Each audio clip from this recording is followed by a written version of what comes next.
Anybody can have a brilliant strategy that somebody comes up with at the top. Where strategy falls down is in execution. To execute a strategy, there's kind of three main components. One of them would be alignment. So are people aligned to the strategy? Do they even know what it is? Second would be mindset. Are they bought into the strategy? Do they believe in it? And do they understand like what's in it for me? Why should I do something differently in my role to execute the strategy? And the third one is capabilities. So people may not even have the training or the tools, the software, whatever is required to execute. So we would diagnose it based off of alignment, mindset, and capabilities. And then once we found where the gaps were, we were able to help companies move the needle. Fast forward to when I'm getting ready to exit consulting or starting to think maybe I should do something entrepreneurial. I'm scared to start a company. So I thought, I'm going to give myself psychological safety and say, let's do this for 1 year. It's an experiment for 1 year, and let's see how it goes. If that doesn't work out, you go right back into consulting and you can pay the bills. Don't worry about it. Had some money saved up. I spent 4 years at top consulting firms, and I don't feel like I walked away with a skill set. So the next company that I worked for, and the only other thing in between those jobs and where I am now, was working for this little no-name boutique strategy consulting firm out of Sweden, based in Stockholm, called BTS. And after about 3 weeks, I started to realize, oh wow, everyone that I'm surrounded by is like the top 1% from the other two companies I came from.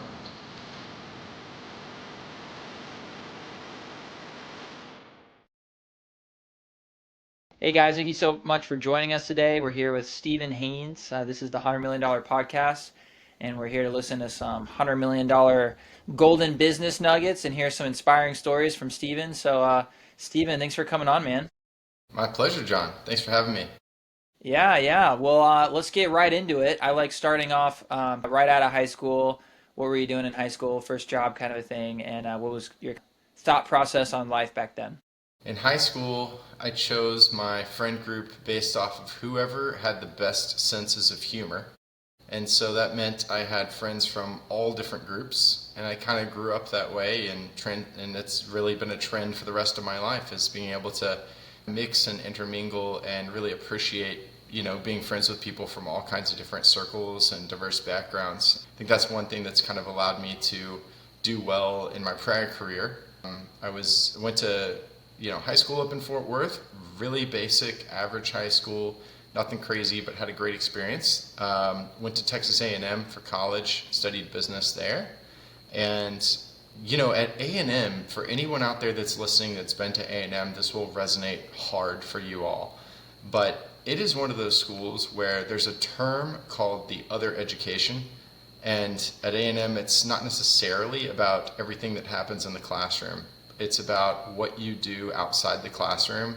There's not a lot to do in College Station, so everyone just gets involved in student life, which I think is great. So that was the story of my college years, was just getting involved in student organizations. That's how you meet people. That's how you start to develop some of those early leadership abilities and build a network. And I was really blessed to get into some great organizations there, and some of the guys and girls that I made friends with have carried forward into life, and they're doing great things, and we're kind of all following each other now. So I think that's been a big part of my journey. Perfect. I was about to ask you to do a little quick mute and go, but that's perfect. And I'll edit out anything that we're talking if there's anything on the side here. Okay. Um, but no, that's super interesting. So you kind of already said it. Some big takeaways from the lessons you learned is leadership, networking, people communication skills. Tell me more about that. Yeah. I think one of the big organizations that I ended up benefiting from a lot in college was an organization called Aggie Men's Club. It was 80 men, and, it's kind of different from a fraternity in a sense that they don't rush a bunch of freshmen. They wait until you've proven yourself on campus in other ways. So it's a few sophomores, maybe one or two freshmen, and then they start really gathering people at the junior level and start to get people into the organization that have already proven leadership. So we had the yell leaders, the football players, the student body president, everything like that. And somehow I snuck past the goalie. And that was a group of men that really shaped me spiritually in my Christian walk, as well as started to develop some connections and leadership skills that I didn't have had otherwise.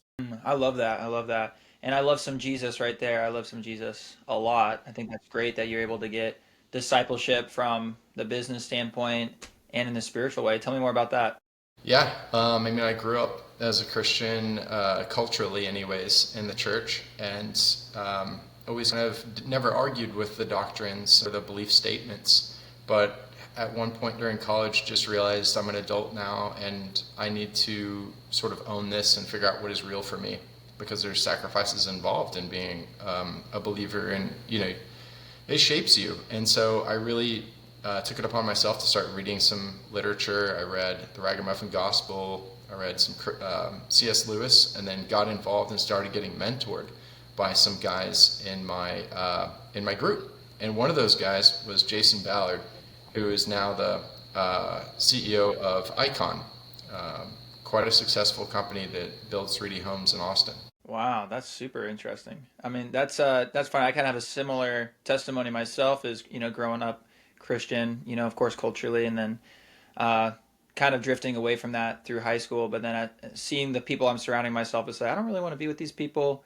And then if eternity is real, I should probably know what side I stand on it, instead of just saying, oh, yeah, I'm like, religiously a Christian or whatever, like, because I'm an American that lives in a town and I grew up growing up Christian. So, I did ended up doing a lot of deep research, More Than a Carpenter, Evidence That Demands a Verdict. Yeah, a lot of C.S. Lewis, and then also like just reading like the Quran, reading the Book of Mormon, having some like extra things like all these different religions, and ultimately came down to evidence for Christ dying, being alive, dying on the cross is so overwhelming that it's hard to deny. And Jesus saved my life too, and I think that's a huge benefit in my business. I mean, he's blessed my marriage, my son, my businesses, everything. So also had a lot of struggles, which I don't think that's another conversation I guess we can have as Christians in business, knowing that, when things go bad, a lot of people are like, oh, you believe in this God. Why is all these bad things happening to you? Well, I don't think it's God's intention. This is my hot take. It's not God's intention for these bad things to happen when we're in a broken world. But not to get too off into the theology trail, but it's cool. I have a similar testimony that of, ended up doing deep research, coming to faith through the evidence, which, I guess I needed. So Yeah, thanks for sharing that, John. Definitely with you on those things. yeah. Well, so what were you doing first? Yeah, first job out of college, I got recruited into management consulting, and unplanned, but moved up to Virginia and started working for Booz Allen and doing some work with them on the strategy side, worked with some banks and different clients, and then from there moved over to PricewaterhouseCoopers doing strategy consulting for them, also in the banking sector, covering, it was funny because I was living in Austin, but I was covering Boston and New York, and was kind of working remotely from home when I wasn't traveling. But there were many days when I had a client in Boston for about 9 weeks, and there were many days where I would get hit up on a Monday and they'd say, hey, we need you here on Wednesday for a lunch meeting. And I would wake up Wednesday morning without a suitcase, just my laptop and a suit. And I would head to the airport, get on the flight on JetBlue, straight to Boston, hit up about 3 hours of meetings, get straight on the flight, go back to Austin. So I was kind of commuting sometimes to Boston. That's a little bit of a long commute. So it was arduous. I mean, anybody that's through it, the first 4 years or, first few years in management consulting can be arduous, long hours. You're kind of doing the grunt work. Everything falls downhill. But I developed some skills that were helpful coming out of that. Yeah, well, super cool. Tell me about some more lessons you learned during that time. Gosh, I mean, you hear this, but then you have to live through it to really believe it, which is, your boss makes the biggest difference. Your boss, your manager, it really makes a big difference in your life. And as I started to experience different managers and project managers, I started to come to the understanding that, when someone really believes in you and gives you a vote of confidence and empowers you to have more autonomy versus micromanagement, is the environments in which I thrive. How did that shape? Because do you have any partners in the company that you have now, or are you like No, the CEO? Yeah, I'm sole founder and have funded the whole thing since its inception. And we have a small team that I've been utilizing, but at the same time, it's been a lot. It's been a lot of me running all the functions, brother, trying to figure out how to do it and learning as I go and using my resources and my network and a lot of lessons learned along the way. I cannot wait to bring on a few really special people that I've identified. We're going through our first fundraise right now. So for the first time ever, we're raising money and we're doing a seed round. We're raising $2 million to spur the growth. And there's just such a beautiful path for us in order to how we're going to allocate those funds. Part of it is hiring a few really special people onto the team. Man, yeah, that's really exciting, and I'm excited to talk about that more. And being that you're the sole founder, it kind of goes back to what you were saying before of having a good boss really makes a difference. Did you kind of have a bad experience or even a good one and say, or any of it, to just say, I'm going to be my own boss, I'm going to work for myself? How'd you kind of go from working for people to starting your own business? And I think a lot of it has been encouraged towards me from my dad. So my dad has been a serial entrepreneur for his whole adult career, and he's always encouraged me to do the same. He has 5 or 6 businesses right now, and he should be retired, but that's how it goes. You can never let go of those things. You're passionate about them. But he's been very successful, and he's always pushed me towards entrepreneurship. So I think that was the momentum there, and it was a little late coming for me. But the strategy consulting career was just so rewarding for me. I got to travel the world, first class on the client's dime and meet with tons of C-suite leaders and brilliant people from Fortune 100 companies and pick their brains, and that's what I got paid to do. So I feel like it was an education in asking the right questions and in understanding how to see meaning trends in financial statements and ratios. I think some of that translated into entrepreneurship, but then it's humbling how much you don't know. That's so true. Tell me some things that maybe the audience wouldn't know that you figured out was kind of like an aha. So, a company can have a brilliant strategy that somebody comes up with at the top. Where strategy falls down is in execution. And what we discovered is to execute a strategy, there's kind of 3 main components that you would diagnose to see why isn't the strategy being executed. One of them would be alignment. So are people aligned to the strategy? Do they even know what it is? Second would be mindset. Are they bought into the strategy? Do they believe in it? And do they understand what's in it for me? Why should I do something differently in my role to execute this strategy? And the third one is capabilities. So people may not even have the training or the tools, the software, whatever is required to execute. So we would diagnose it based off of alignment, mindset, and capabilities. And then once we found where the gaps were, we were able to help companies move the needle. Moving the needle is such a big conversation. During that stage, what are some things that really move the needle to make more money in these companies? Well, you got to start from where they're at and what they're after. So some companies you work with, you want to understand what's the objectives. Sometimes the objective is growth, and they're willing to do that by breaking even or even being a loss leader in some of these companies for seasons of time in order to get competition out of the way. Others might be really dialing in on EBITDA and profitability, and there's ways that they need to optimize costs or, do a better job of how they manage return on invested capital. How are they investing money that's coming from shareholders into different assets around the company? I found out that's kind of the job, like a CEO or of the leader of a company, is asset allocation. And so that's, for me, even on a really small micro level, I'm paying attention to asset allocation. How am I spending my scarce marketing dollars, for example? Yeah. What are some levers that you see in those that basically money printing levers that you can pull at certain times? Or some of these have adverse effects, so you can't just pull the same lever the whole entire time? Tell me about some levers. Yeah, we do a really interesting math experiment with clients sometimes whenever they're working on profitability. And you look at it and we run scenarios and we say, all right, if you're looking for more profit, more dollars, you can either sell more, right? Do it through volume. So what would it take to increase profitability by X number? You'd have to sell this many units. All right, so let's take volume out of the game. Let's keep volume consistent. What if we reduce costs? How much would we need to reduce cost and keep everything else the same? And then we say, what about profit? What about price? And we say, well, if you move your price 1%, what happens to the profitability? And what you start to realize in this really simple, quick example is price is the most powerful lever that these companies have at their disposal. If they can position themselves either from a marketing and branding perspective or from a product superiority and differentiation point of view in such a way that they can raise price, that is the most powerful single lever to drive profitability, typically for companies. Yeah, totally agree with that. I love that.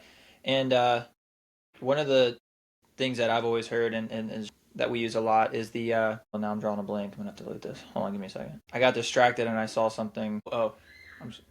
So one of the things that like I remember from learning this about like the price thing is you can either sell, $1,100 products, right? You make $1 million, or you sell $100,000 products to make. So it's a lot easier to sell 100 products within a year than it is 1,000, sometimes depending on the product. And so having that increased, order value is really good, especially if you're having, the traffic that's coming in. If you can just sell them on more money, then, the price, everything for sure. I love that though. What about any other levers? Yeah. Well, first I'll just make a comment on that, on what you just mentioned around recognizing, the price is a lever, and also looking at different business models, because you played out those two scenarios. For me, when I thought about what kind of company do I want to start and be involved in, I could tell you the origin story of Fjord. It was certainly an accident, the way I got into it, really, and sort of an experiment.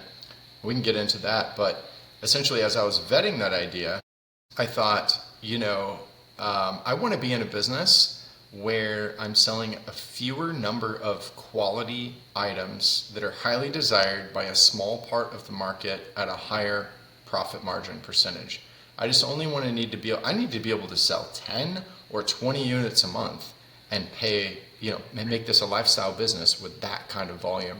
I don't want to be having to sell 1,000 per month and it's just a marketing game, I love that. Yeah. Maybe we'll get into the story here. But was there any other jobs in between what we were talking about in Fjord? Yeah. So, like I told you, I did Booz Allen, and then I did PricewaterhouseCoopers. And I'll be really honest, and no offense to anyone that's worked at those big companies there, they look great on a resume. It's like having Goldman Sachs on there or something, but I didn't learn much at those companies. And I was embarrassed about it. I was. Wow. Yeah. Yep. I spent 4 years at top consulting firms, and I don't feel like I walked away with a skill set. So the next company that I worked for, and the only other thing in between those jobs and where I am now, was working for this little no-name boutique strategy consulting firm out of Sweden, based in Stockholm, called BTS. Got a job with them, and I'm not kidding. After about 3 weeks, I moved to San Francisco for this job, and after about 3 weeks, I started to realize, oh, wow. Everyone that I'm surrounded by is like the top 1% from the other two companies I came from. Who is this company? Who are these people? And I'm drinking from a fire hose. And I'm sitting there talking to my friends saying, I'm either going to attrit in the next few weeks, or I'm somehow going to get this. But these people are all way ahead of me and operating at such a high level with such a high level of responsibility. So at that company, I ended up somehow making it, and I spent 11 years there and got promoted 4 times and was a pretty senior person in the company. When I left, I helped open the Austin office, and I learned everything at that company and had all the exposure there. Man, that's awesome. Tell me, I'm so curious, like, did they, at the other two companies, the big ones, did they not have like teaching, learnings, courses and stuff like that? Oh gosh, it's just so large and bureaucratic, and they have everyone segmented into these small roles, and you're kind of cornered into your own small purview. You have a very thin swim lane, and you don't have much visibility into clients. You don't do a lot of business development. You just kind of wear one hat and try to become a specialist in one thing, which is typically analytics at an early. And then I went to this other company, and they were so small and scrappy, but their client list was like Fortune 100 companies, And I'm like, no one's heard of this tiny company called BTS except for the CEOs of all the Fortune 100 companies somehow. And so it was a real boutique but highly sought after place. But we were so small that they would push responsibility down and make everyone an entrepreneur. You had to have an ownership mindset. And they said, you're going to work with this client, and after 2 years of working there, you now have responsibility to manage that book of business and develop the relationships with that client, have them trust you, and build that business for the company. Because we don't have the headcount and we don't have the bench of senior people to just sit there and take care of all these clients and do all the AM. But then what we started to realize was there was what we used to call internally the triple threat. The triple threat in management consulting is probably the best business model from a staffing standpoint that you can possibly run. And what that was it meant that the triple threat is three things. It's you are the person going out and selling the work, meeting with the clients, giving them the proposals, doing the pitches.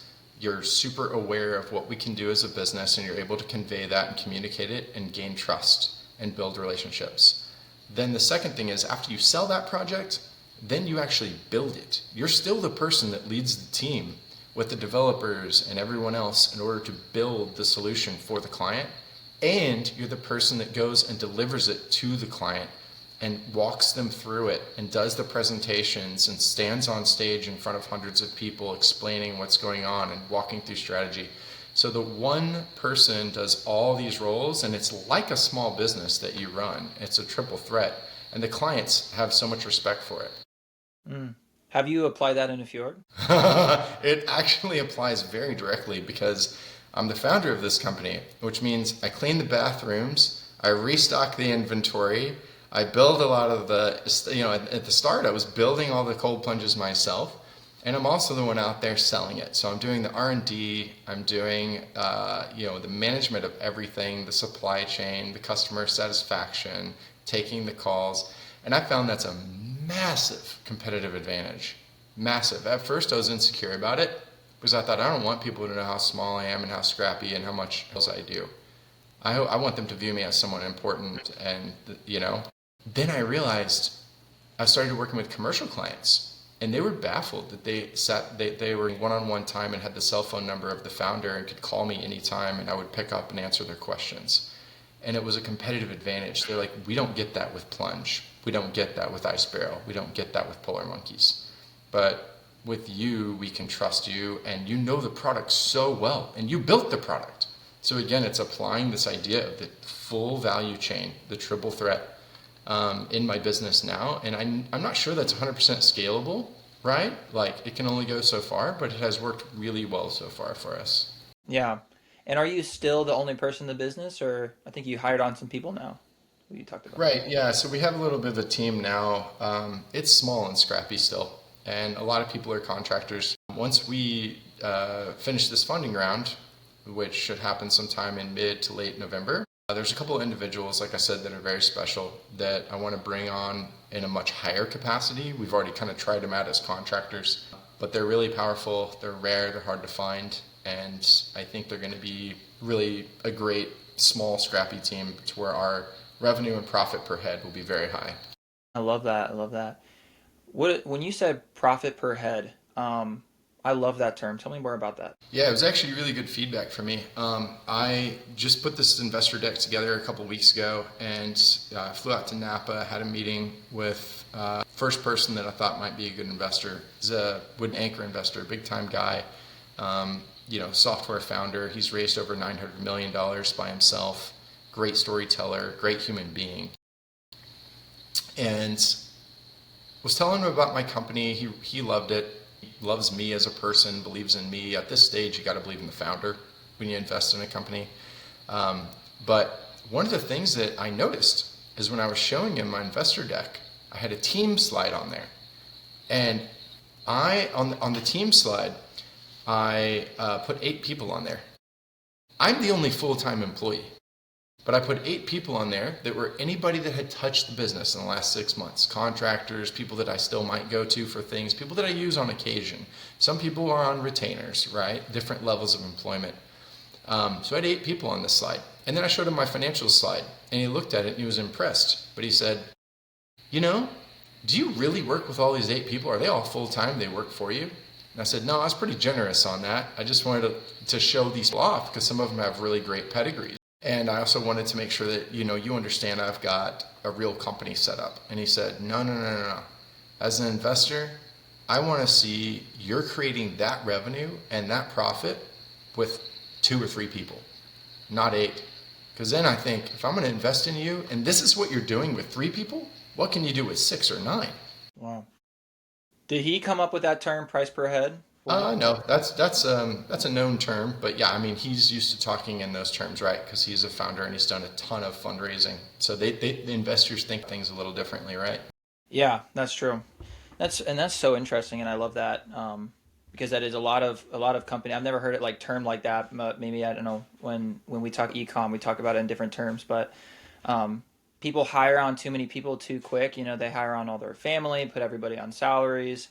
And the biggest thing for a lot of these companies is they try to put themselves out of the business way too soon and try to replace themselves way too soon before they have systems in place and before they're actually profitable, and tends to get them in a pickle. How are you preventing that from happening? Man, we've over-rotated in the other direction. I've stayed lean and been a necessity because I've been fully self-funded this whole time. So every employment dollar, every marketing spend, every dollar has to fight for their life to be a part of what I'm doing. I don't have the luxury of throwing a bunch of money at stuff that maybe could work, maybe could create an ROI. So unfortunately, for me on a personal level, that's had this because I have hired people that I know. And I've also had to let people go that I know.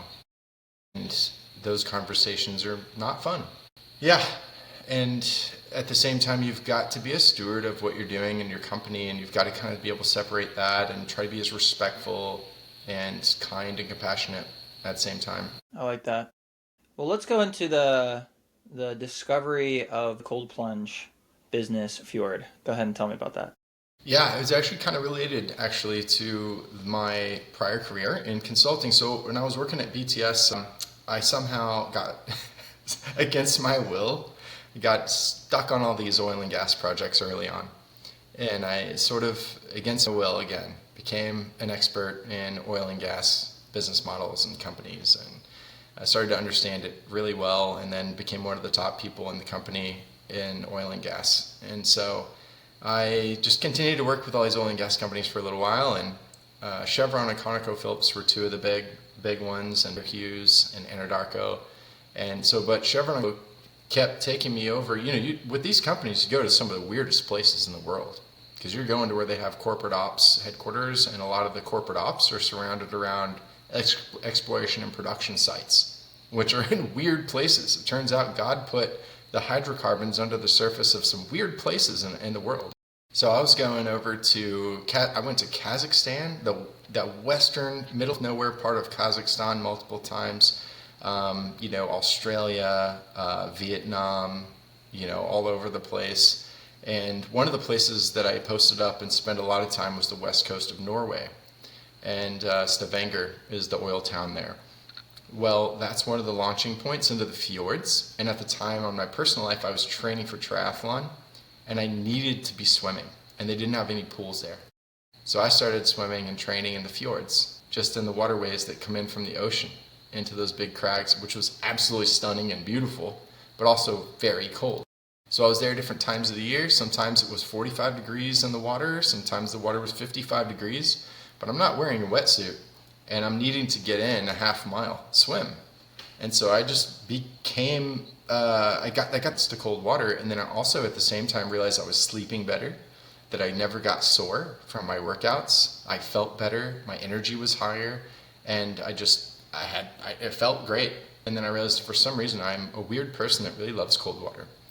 So fast forward to fast forward to when I'm getting ready to exit consulting or starting to think maybe I should do something entrepreneurial.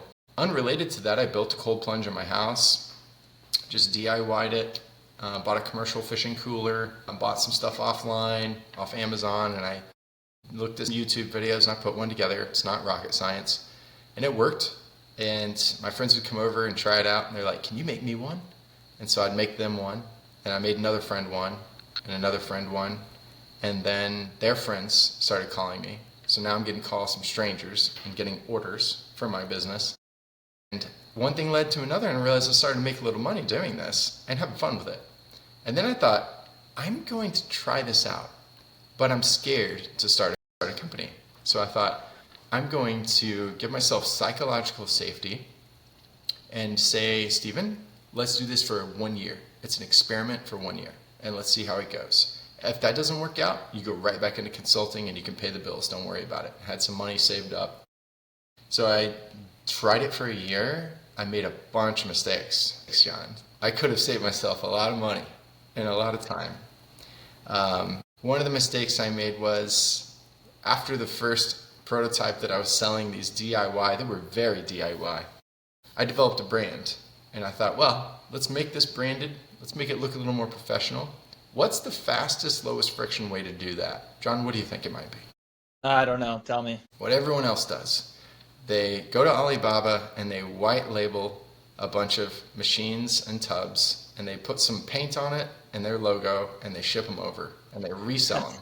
That's beautiful. I love that. Yeah. So that's what I did. And lo and behold, those machines were breaking in 3 months. Some of them showed up dead on arrival. Some of them broke in 6 months. Unfortunately, some of them lasted long enough to where I got them into customers' hands. Now they broke with the customers. So, I mean, my failure rate with those machines was 50 to 60%. And it was a nightmare. It nearly put me out of business. You have no recourse. When you work with China and Alibaba, it's not like they're giving you refunds and sending you replacements. They go silent on you, and then, you're up the creek. So that was a huge mistake that was made not out of malice or trying to shortcut things, but that was just naivete. That's the way a lot of people in the cold plunge business still operate. And I thought, okay, I either got to wrap this up. That had been about a year at that point. So my experiment was over. And I thought, I've got to either completely rethink this and do it the right way, or it's time to do something different.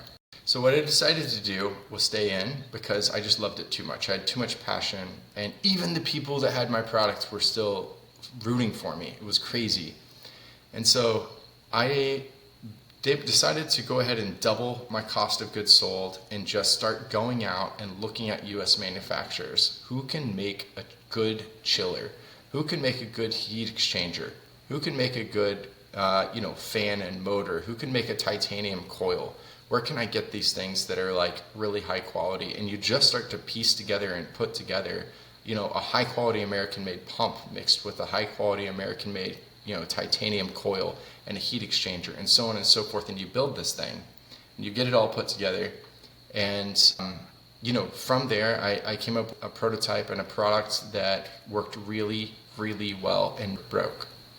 And I've been running one of the machines, for over 2 years, never had an issue. That's the one I have at my house. We've sold nearly 200 units of this particular product, of this new product. And we've had 3 situations with customers that have been actual, issues, actual manufacturer defects or, wear and tear that was pretty hardcore that they got back to us and we needed to replace the machine or send a part. That is about a 2% or less failure rate, meaning I know insiders at other big name companies that I probably shouldn't say on this podcast that have admitted to 35% failure rates at these large companies, and I hear about it all the time. Today I was on the phone with somebody that got a hold of me through some WhatsApp group. Somebody added me to a WhatsApp group that has literally been created for people in Austin that have plunges, different kinds of plunges that are breaking, and they can't get any support from the companies. And they added me to that thread. So I've just been taking maintenance calls essentially. As the founder of Fjord, I'm taking maintenance calls and I'm going out to people's houses, and half the time I'm looking at these things and they're like, and I'm like, this, it's going to cost plus for me to fix this, and the thing's not even worth that. Like, do you want me to do it? I can do it. I'll do surgery on it for you because I feel bad for you, but also I sell these things. And a lot of times people upgrade and they're just like, just give me something that works, man. I don't want a headache. So, I see it anecdotally in the market too, like all the other companies. And that's why I just really believe in what we're doing. And I think investors should too, because, you're not going to last very long. 3 years, 4 years before you can't keep up with the maintenance requests anymore, and the reputation gets so bad. It's already happened. Edge Theory went out of business. Odin went out of business. Ice Barrel sold in distress. Plunges, under a lawsuit right now. Like, it's rough stuff. Man, that's crazy. And such a quality product made in America. I'm assuming that you're not having as much problems with the tariffs right now. Right. From a lot of that, and we're also, have shorter lead times, right? Because we produce locally, assuming that our customers are in North America. I have been getting requests from people overseas, even in Asia. So I'm like, oh well, it would actually be faster if we were making them in China to ship it to you.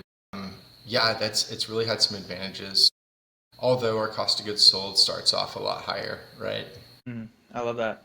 What's the most amount of revenue generated with this cold plunge company? In a year or a month or what? In a year. That would be this year. The year's not over, but from January to now, we've top lined $300,000, which isn't huge. Like I said, we're still a small company, but we'll probably end up at 4.5, maybe $500,000 by the end of the year. Nice. What are some that you've taken from going from zero, we'll just say, to $500,000 by the end of the year? That if you could take all those things, what would you do starting off again? You said, you were scared to kind of go for it, scared to start the company because you did afraid to fail. You were like, I'm just going to do it for a year and we'll see how it goes. So if you went back with the knowledge that you have now to that Steven and started from there, how would you go about starting this? Yeah, that's a great question. There's so much to draw from, probably. I think knowing what I know now, I would have been able to allocate my dollars more intelligently, but hindsight is 2020. Would have spent less on what we would think of as traditional marketing. Would have spent more on AI. Would have done of free events, because I get asked to do events all the time and it takes up a lot of time and bandwidth. Would have reallocated that time to business development and outreach. So, my time is what I've learned for my own personal, gifts and disposition and position as the founder of this company. My time is best spent doing consultative sales conversations and overseeing the quality of the product and the supply chain and the R&D. Like, those are the two most important things. The third most important thing would be the strategic decisions around managing influencer partnerships and affiliates and those types of strategic things. Yeah, it's funny. So you mentioned, influencers, strategics, and marketing. And correct me if I'm wrong, but you said that you've pretty much haven't spent any money on digital marketing on it. And so how are you actually marketing your product? Well, we're not doing much on marketing, and I wish we had done more. I've worked with some people in a marketing capacity, but it hasn't produced a lot in terms of output or ROI. And so I think, and no offense to them, I mean, there's been some great things. Part of it's on me, right, for dropping the ball on executing some of the plans that were put into place. And also on me for just having a small budget for marketing and not giving them enough power to work with. But yeah, we haven't spent anything on digital ads or SEO optimization, which obviously we want to do and we will do. But I think what's really interesting is we've taken a little bit of the hard path and the slow path, and somehow I've been able to weather it and still stay afloat for 3 years and keep the company going and keep feeding it. Because it would have been a lot easier to throw. You can solve a lot of problems if you just have a bunch of funding. And since we don't, we've grown organically and through word of mouth and through reputation and through referrals and through these influencers. And so my sort of, it's a statement, but it's also kind of like a question really to my investors is, don't you think if we pull all these, we have all still that we could pull that we've never even pulled. Oh my goodness. Yeah. Well, you guys are you guys the way you are. So it reminds me because I think I told you like when I was like 15, 14, knocking on windows, selling window cleaning services and stuff like that. It's kind of like you have like a service door-to-door sales business, and they work for a reason. There's a reason why there are door-to-door salesmen, and being that somebody connected you with the community in your area for broken cold plunges is literally like gold. Like that's like the gold mine, because what a niche that is in general to be specifically going and fixing cold plunges and then saying, hey, like I sell these too. You just want to upgrade.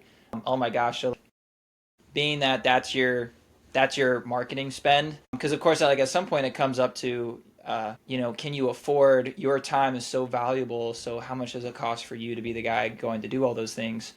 Right. It sounds like you're coming around that, where it's like you're better spent on biz dev, instead of actually being the door-to-door sales guy. But that's super awesome. I think that's such a great way that to encourage other people that have a product, an idea that they've made themselves, and to go knock on doors and sell your product, or go get connected with the local Facebook community and try to sell it. Do you have anything you want to add to that? Yeah, and it's interesting because what you're saying is, maybe it's almost time for me to like not be the person doing that, right? Like I'll send my engineer instead. But there's also this really interesting thing, because we're not just robots that try to run businesses, right? We're also humans that have these desires and things that give us joy. And sorry, I had to mute myself there. We're also humans, and we get joy from the things that we do. And what I learned is I really like doing some of these calls and meeting people and seeing what they're dealing with. I have a heart for it because I started DIY too, and I want them to have a cold plunge that works. And so to be able to be a part of their story is like really rewarding for me. And it also reminds me of something I learned when I lived in San Francisco when I was still in consulting. I had a roommate who was working on some different startups, and he was, barely able to pay the bills, just trying to figure out what he was gonna do. And he had all these startups he was experimenting with. Fast forward, now the guy's worth, we don't even want to talk on this podcast how much he's worth, because he's a friend of mine. He probably doesn't want it. He probably is not sure he wants me to be saying things. But essentially, one of his first companies, he had called it Apple Butter. And it was like this little social platform. And every time he would get a customer, he would go out to Marin. He'd bike out to Marin with a backpack, and he would pick apples, because he found these wild apple orchards that were free. So he would pick these apples, come back to our crowded apartment, and make a giant vat of apple butter. So then he would send jars of apple butter to all of his customers. And I'm sure he, lost money or broke even, and it was a huge effort and took all this time. But yeah, he loved making that apple butter, and he loved sending people jars of apple butter. And they were like, wait, we just got a jar of apple butter from the founder of Apple Butter? Like, that's something. Yeah, no, that's super cool. And you can't make up that, that founder coming over to your house, as you said, to, fix your cold plunge or to talk to you when somebody calls. Are you also like on the support line too? So when somebody says like, contact us, and they call, are you the one that typically picks up the phone, or do you have a VA? I'm the one. And that's awesome. I'm sure that gets you a lot of closes, Yeah, for our own product, we don't get a lot of, maintenance calls, fortunately, because that's just our whole thing, is we've designed it around that. Yeah, I get them from people that are, two of them in the last 2 days, right? Almost one per day I'll get, because people know me. And these are just people in Austin, and they're having issues. Yeah, man, that's wild. Yeah, you get some seed funding. I can't even imagine the things that you could do with, especially if your product is as. So that's the thing I'm gonna talk about then. So your product is really good compared to these other ones. So really, if it was, you guys were out there, compared apples to apples, how would you, compare? Tell me about that. Yeah, it's built completely differently. It was really interesting because one of the people that reached out to me this morning, that I always ask if they want me to come over and look at their broken cold plunge from some other big name company. I say, do you mind just taking some pictures? Send me as many pictures as you can of the setup, because I want to see what I'm working with. I'll probably recognize it. I've seen everything at this point, and I know what all the parts are, and I kind of know what the issues are with each brand.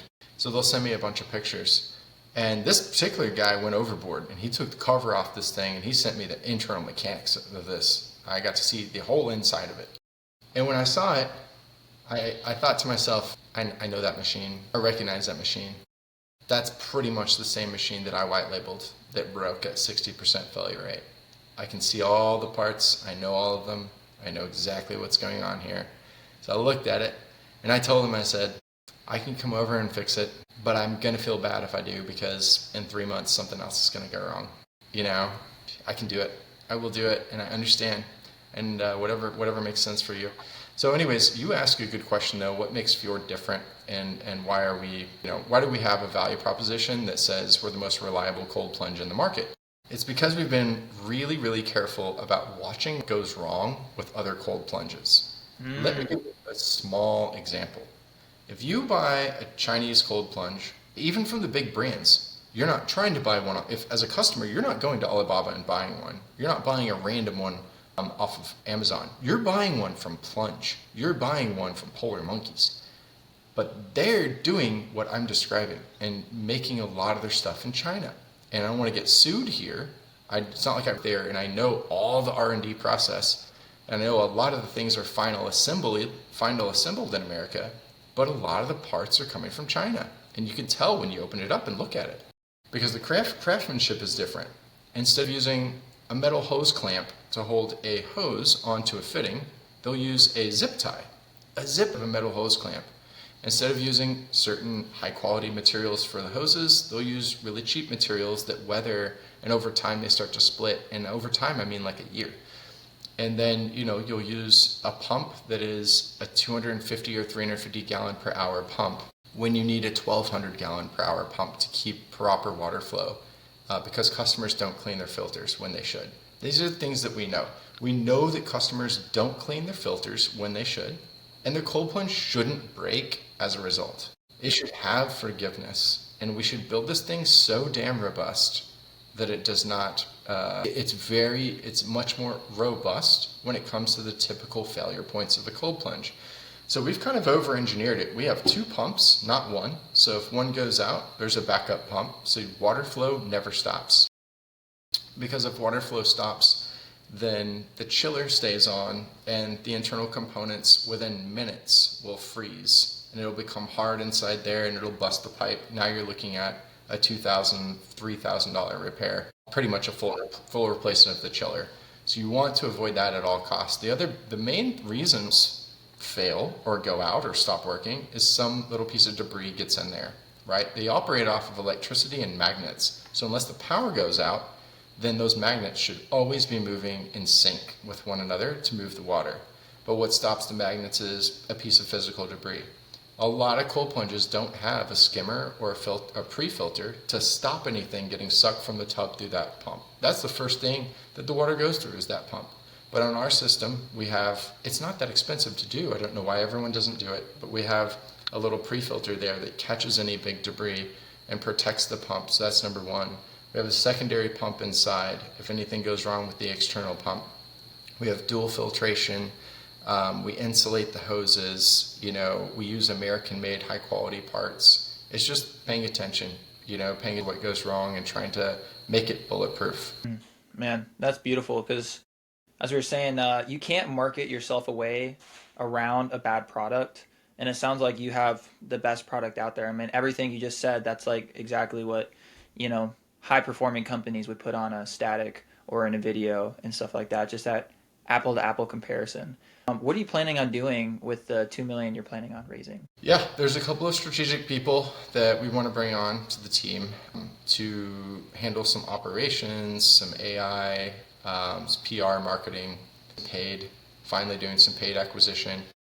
And then the other big thing is larger inventory orders, right? So getting a bigger warehouse, getting a little bit more of supply chain optimized and larger orders, better, bring down our COGS with that kind of volume. There's a number of other things. Hold on one sec. There's a number of other things too. Well, like if I think about it, besides expanding the team and growing inventory and supply chain, the other things we want to do obviously is be able to do, like I said, the paid ads campaign. We want to be able to think a little bit about strategic events. So, for example, we just did Running Man like 2 weeks ago, and it was a huge investment. It cost us as much as buying a nice car, essentially, to do that. I brought a team of 9 people. We spent a ton of money doing it, and it was a gamble, and it turned out to be a massive raving success for us. Very interesting. So I told you I haven't done much website optimization. I'm just being really honest on this call somehow. But we haven't done much website optimization, and I had a SEO person look at my website about a month ago before Running Man, and they said, your website is really not very discoverable, my friend. He said, it's got a score of 24. I said, oh, that doesn't sound good. And he said, yeah, there's a lot of easy low-hanging fruit stuff we can change. I said, all right, well, we'll probably do that, but I'll circle back with you. Then fast forward, we do Running Man. I talked to this person last week, which was after Running Man, and they said, yeah, what did you do to your website? You must have done something, because I ran the score again and it was like 76 this time. And I'm like, I didn't do anything to it.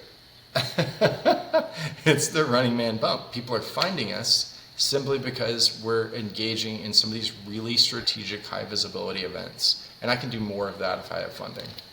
Yeah, I love that. I love that. I think it's important for people to actually physically like see the cold plunge and witness it, or to just seeing it online. Is that why those events are really important? Or is it because they see the founder? It's both of those things. I mean, seeing it in person and experiencing it, you develop an emotional attachment to it versus just seeing an ad online. And then you meet the people and you have a good time and you associate it with the whole Running Man experience. It's not just us. And so then I had 3 people come up to me at the festival and say, we've never heard of your brand before, but the product looks great, and your team's awesome, and the fact that you're at Running Man, that they chose you, they could have chosen anyone would want this spot. And I had to go up against Plunge, the largest cold plunge company with the largest marketing budget, in order to get this spot, and I didn't win by outbidding them money wise, right? There's a whole story behind that, but they set all these 3 me. I know that your product is vetted because they wouldn't have chosen you if it wasn't. And I know that, you're a solid company because otherwise, so it just conveyed this credibility, which was really, really nice. So thanks. Shout out Running Man. Love that. Well, tell me about some education. How do you educate yourself? How did you educate yourself? And what are you doing now? One of the things that's been really helpful for me is getting involved in a little founder circle called Founders Only. It's run by Eric Hinman and Wyatt Ewing. Eric Hinman's an online, fitness influencer, brand ambassador, and just all-around great human being. Wyatt is the original founder of Ice Barrel, and they put together this founders conference that happens a few times a year, where you get together 20 to 30 people in the wellness industry that are founders. And that group has been very helpful in terms of mentorship and resources, and we all just want to help each other. So I would say it's been great. That's of like what has helped me get to where I am, is building a tribe in Austin of great people to surround myself by, and even beyond Austin. At Fjord, like, we host monthly activations at our little space. We have like a wellness retreat here, and we bring in people, we bring in a DJ, we kind of activate the whole space. And that creates like this community around our brand as well, which is nice. It scales when you do it a lot. Yeah, man, that's super exciting. That's awesome. Do you like reading books? Do you like podcasts or audiobooks? I used to. I'll be really honest, I don't spend a lot of time reading books and podcasts anymore. I don't feel like I have the luxury almost of the time to do it. But, early on, before I even started this company, I feel like I should give a shout out and some credit to Tony Robbins. He's helped a lot of people, and his mindsets are really strong. So Tony Robbins has been great. A lot of them are people that you wouldn't know just because they're people in my own personal life and network that are other founders that I go to and spitball with and have workshops and whiteboarding sessions with. That's so funny. I was talking to, and I'm drawing a blank here, but the editor-in-chief of Entrepreneur Magazine, and I was talking to him, and he was saying, and I was interviewing him, and he was like, honestly, I would never ever listen to this podcast or anything like this. I don't like books, even, which is kind of funny because he wrote a book, and we were talking about his book that he wrote, but he was like, I don't read books, don't listen to podcasts. He was saying really what he likes to do is talk to people, and then um, which again is funny. Like I thought it was like kind of interesting. It was like, so your job though, he's like, he doesn't read blogs, he doesn't, read these things. But I was like, but he's, putting out content. But he says he specifically doesn't learn from content. He learns from sitting down one on one, talking to like successful people, taking their advice. And then the way that he knows their advice is that he would, put it into a blog and send it out. And I hope I'm saying that right. And he'll correct me if I'm wrong, but there's a he is so smart, phenomenal man. But I just think that's so interesting that that you're from the conversations, the mentorship, and it's just so powerful from that.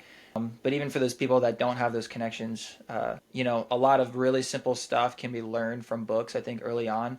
But at some point, do you feel like, you're just kind of people are just reading the thing, and really what they need to do is get an actual human to have a conversation with and help and challenge them and push them forward? Because sometimes you can get, especially for me and my mentor, sometimes I'll be, kind of stuck in a place just because of stubbornness, I guess. And they like have a fresh eyes look on it and saying, dude, you're so like, you need to get this done. You need to stop doing this and do this, do it now. And kind of like sometimes like before it used to be like embarrassing. I'd be like, I don't really want to show you my books, or I don't want to show you like kind of my business plan right now because I know what you're going to say.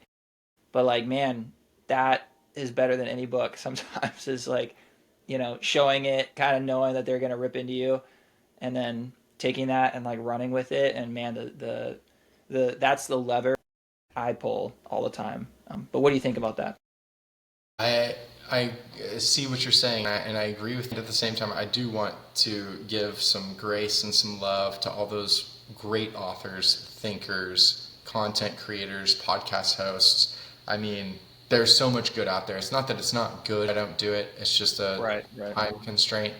One online resource that I would recommend to myself and also to anybody that's in sort of any kind of is Y Combinator. Y Combinator out of San Francisco. They're like the largest, most famous, successful startup founding incubator.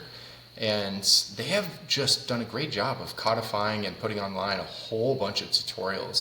And I'd say 50 to 60% of them are like pretty high value. I love that. I love that.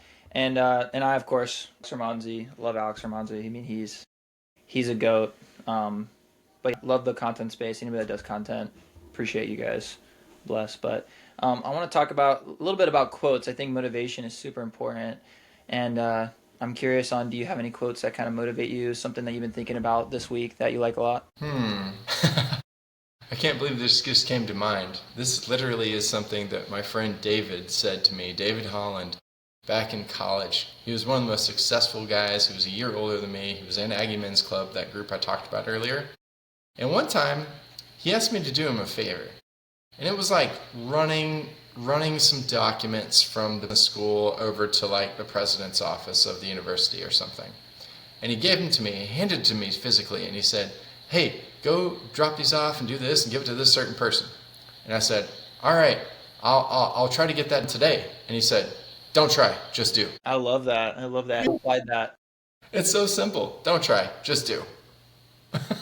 I think that's so great, and like just starting and just getting it done.